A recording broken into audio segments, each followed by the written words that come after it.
మన హుజరాబాద్ శాసనసభ్యుడి మీద ఒక తప్పుడు కేసు బనాయిస్తే వీడు బాగా ఎక్కువ మాట్లాడుతాడు. ఎమ్మెల్యే ప్రభుత్వాన్ని విమర్శ చేస్తా ఉన్నాడు, రేవంత్ రెడ్డిను దుర్బల పడుతా ఉన్నాడు. తిరిగి కేసులో పెట్టి తప్పుడు కేసు పెట్టంటే మనకు న్యాయస్థానం మీద విశ్వాసం ఉంది. అక్కడ ఉండేటువంటి న్యాయస్థానం ఉండే జడ్జి గారు విషయాలను కూడా అర్థం చేసుకొని ఆయన జైల్లో పెట్టాలనుకుంటే పేరు వచ్చి బయటకు పంపించే ప్రయత్నం చేసిండు.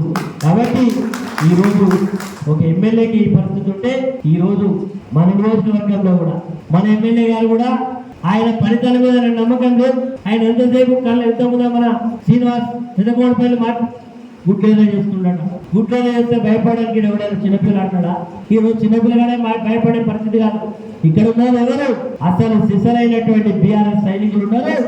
ఈ కళ్ళతో గుడ్లేదా చేస్తే భయపడితే భయపడాల్సిందే లేదు. ఎంతమందిని భయపెట్టిస్తావు, ఎంతమందిని జైల్లో పెట్టిస్తావు, ఎంతమంది తప్పుడు కేసులు పెట్టిస్తావు. ఈ రోజు పోలీస్ అధికారులు కూడా చెప్తా ఉన్నా, ఇది ఎక్కువ కాలం ఉండేటువంటి ప్రభుత్వం కాదు మిత్రులారా.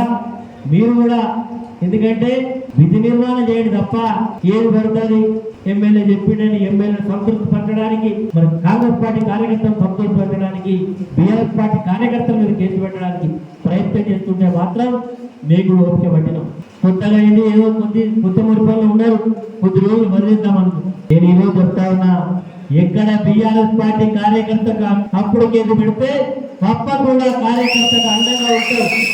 తప్పకుండా ఈ యొక్క పోలీస్ యంత్రాంగానికి వ్యతిరేకంగా మరి తప్పకుండా మా చర్యలు ఉంటాయని చెప్తాం.